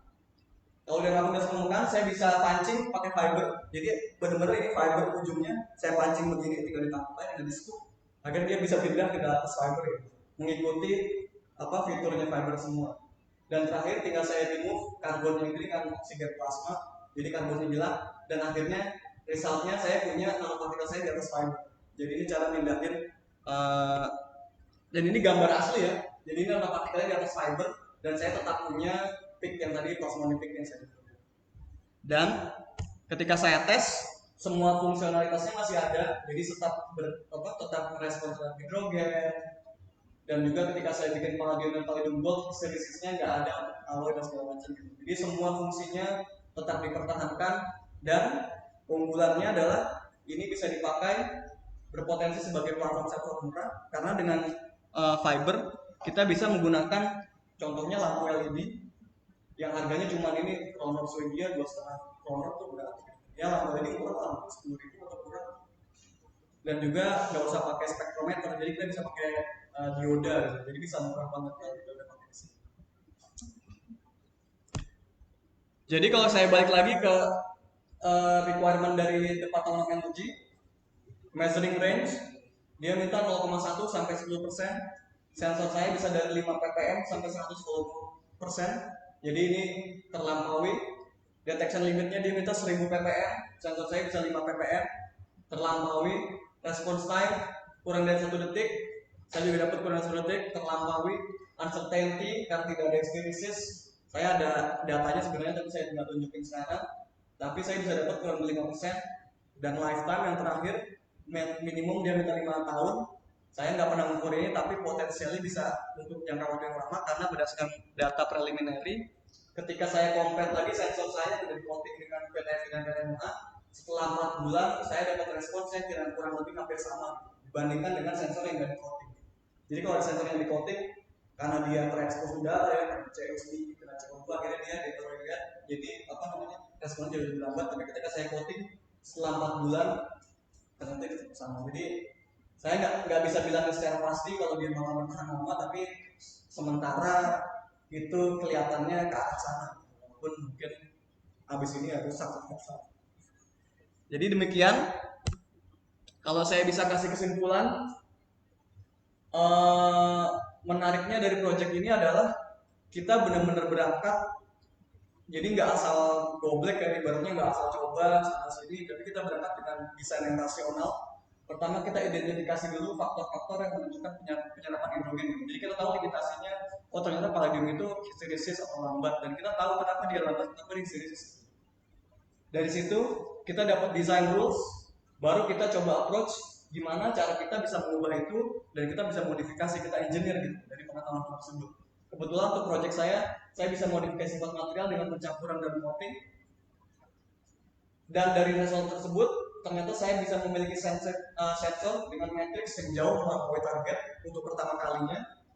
Dan saya juga yakin, nggak 100%, tapi mudah-mudahan rekan-rekan juga jadi agak-agak convince kalau platform ini dengan nanopartikel, dengan plasmonic, bisa jadi kemungkinan sensor hidrogen generasi selanjutnya yang bakal digunakan nanti di berbagai macam aplikasi. Jadi ketika saya publish paper ini, liputan medianya cukup banyak ya, dan saya tadi udah bilang saya banyak dihubungi dengan ada industri nuklir. Jadi mereka nanya gimana sensornya bisa dipakai nggak? Jadi industri nuklir pun butuh sensor hidrogen. Jadi saya benar-benar membuka wawasan banget kalau ternyata ya ketika saya mengerjain ini saya cuma kepikirannya ya mobil gitu. Ternyata ada industri nuklir, ada kesehatan, yang tadi saya bilang bayi prematur. Bahkan salah satu sensor developer buat Toyota Mirai tadi sampai ngubungin juga gitu. Nggak tahu karena saya sekarang udah keluar dari ini saya lama kan, mungkin bos saya masih supervisor saya mungkin masih kontak, jadi mereka udah sempat Skype segala macam, jadi saya nggak tahu, tapi ya excited juga ngelihat mungkin 10-20 tahun lagi sensor ini bisa kemana, jadi lumayan lah, bisa agak sedikit bangga personally karena ada di salah satu stepnya. Jadi mudah-mudahan presentasi ini bermanfaat untuk menambah wawasan, dan juga mungkin bisa dicari celah-celah di mana mungkin kita nanti bisa ngobrol dan diskusi lebih lanjut. Dan saya juga menunggu perspektif dari rekan-rekan yang backgroundnya lebih fisika kan. Kalau saya backgroundnya material science banget, jadi saya nggak terlalu ngerti kenapa X tambah Y atau segala macam, jadi mungkin ada perspektif baru. Jadi demikian, terima kasih. Kalau mau ada diskusi lagi atau sudah dengan yang tadi,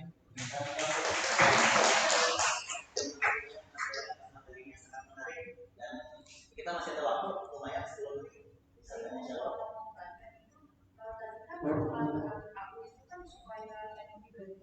Iya.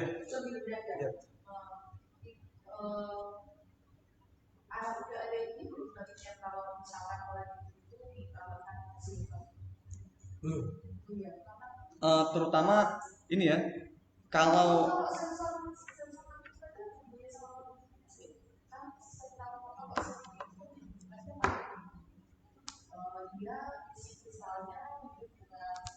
emas ya mirip. Kalau kebetulan kan udah sama pendidikan aku masih mulai search ya. Oh, ada search. Malah kalau itu silver itu paling lebih bagus. Iya. Iya, karena plasmoniknya silver memang jauh lebih bagus dibanding emas. Iya. Misalkan si silver bisa menurunkan iya betul. Itu bisa untuk dari sisi cost itu mengimbangi sekolahnya karena silver kan murah, dia produktivitasnya tinggi. Belum ada itu ya kan?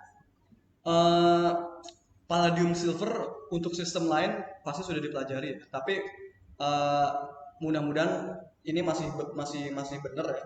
Tapi untuk aplikasi palladium alloy untuk sensor hidrogen itu baru kita yang mulai, maksudnya baru grup saya yang mulai kemarin. Jadi memang fieldnya masih baru, dan ketika kita kebetulan paper yang saya pertama tadi palladium itu dipublish 2015, tapi kelihatannya sampai sekarang trennya cukup tersitasi dengan baik ya. Jadi kelihatannya kayaknya memulai tren baru lah ibaratnya gitu, karena tersitasi dengan baik. Jadi sekarang orang sudah mulai mengekspor palladium alloy untuk sensor hidrogen. Tapi yang saya bisa tahu karena kita yang mulai, state of the art-nya itu sekarang yaitu tadi palladium alloy, palladium copper, terutama untuk nanopartikel ya. Kalau untuk film mungkin ada, karena film udah nggak menarik lagi kalau menurut saya sekarang. Jadi palladium silver tuh belum pernah ada ekspor. Bahkan di lab saya pun karena kita juga pernah bahas, ya kita cobalah palladium silver, tapi lama-lama ya ibaratnya boring juga gitu, karena ya bikin gitu lagi itu yang sama, ya buat kita udah nggak ada challenge-nya aja gitu. Bukannya karena nggak menarik, tapi ya mendingan kita explore yang lain lah, waktunya buat yang lain. Cuman belum ada. Jadi kalau ini bisa bisa dibilang apa ya, low hanging fruit tuh apa ya, yang gampang. Jadi mungkin kalau gampangnya itu sebenarnya buat bikin simulasi aja, mungkin nggak butuh banyak eksperimen. Jadi kayak tadi aja, identifikasi alloy-alloy, hitung aja perubahan energi apa barriernya yang mana yang lebih kecil, bisa jadi apa, bisa jadi paper lah bisa dibilang gitu. Dengan palladium silver belum pernah ada explore, palladium aluminium juga belum ada explore, jadi belum ada.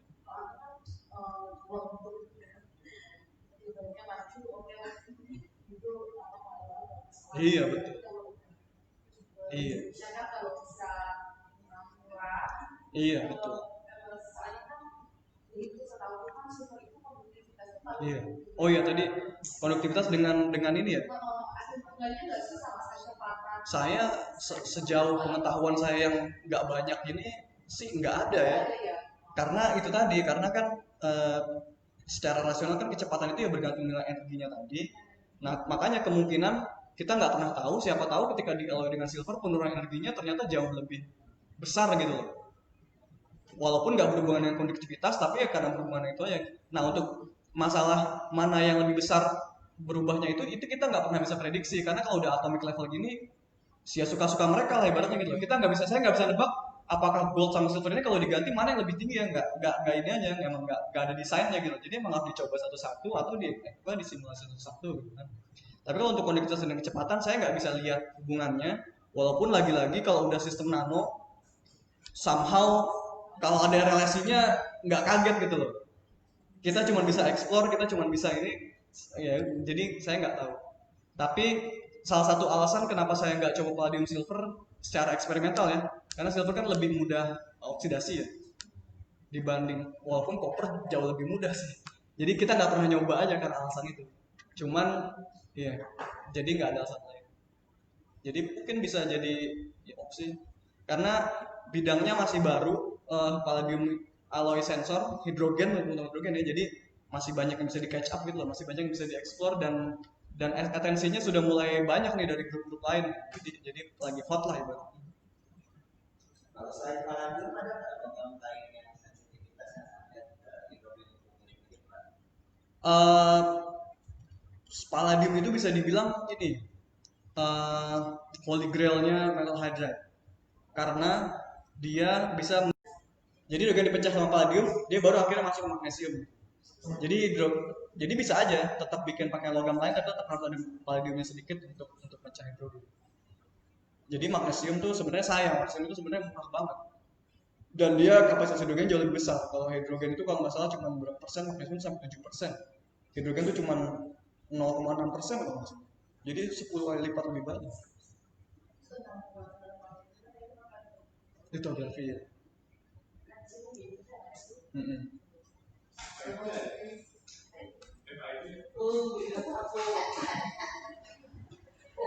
Kira itu di kue apa?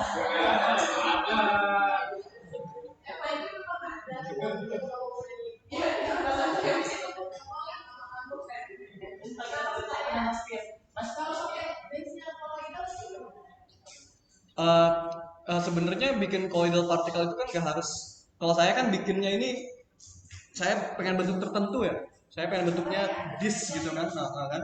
Jadi sebenarnya kalau masih bisa kompensasi terhadap bentuk, sebenarnya mudah aja bikin nanopartikel walaupun bentuknya nggak bulat ya.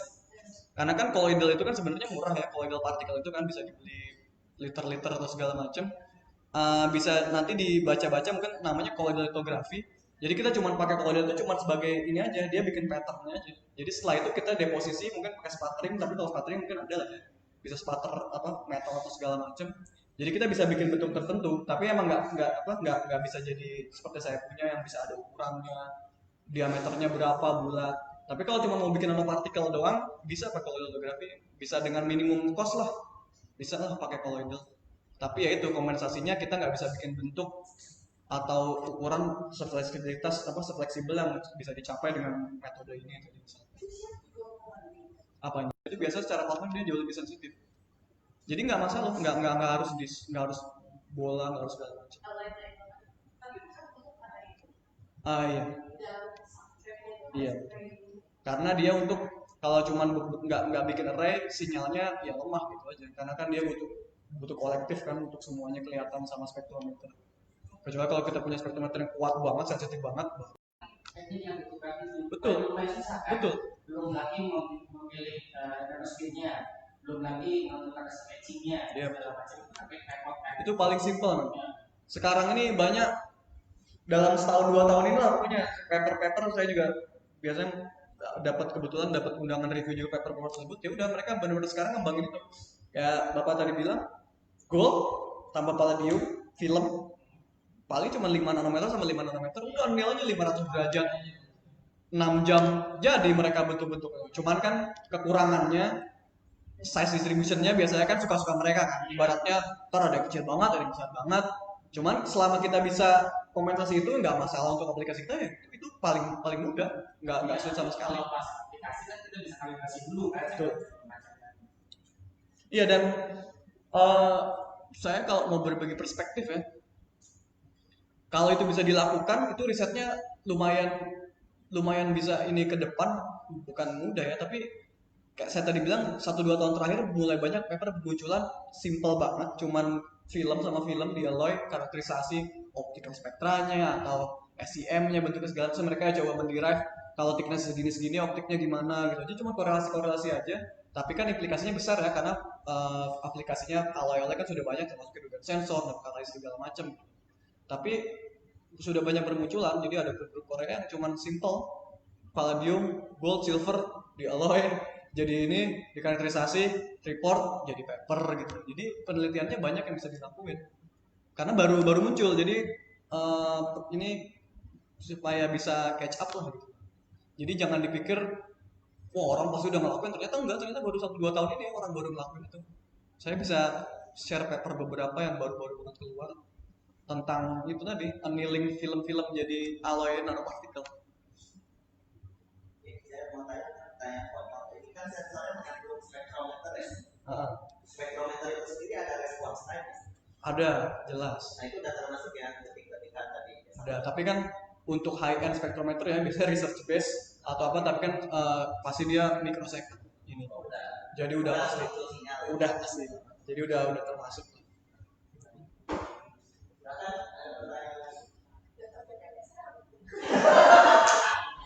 Oh iya, ini tentang mau data DPRS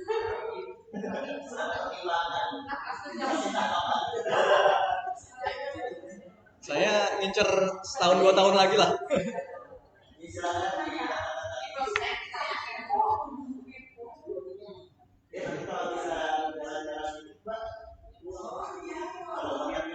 Nah, saya tertarik kok. Itu salah satu tujuan yang main di sini emang gitu.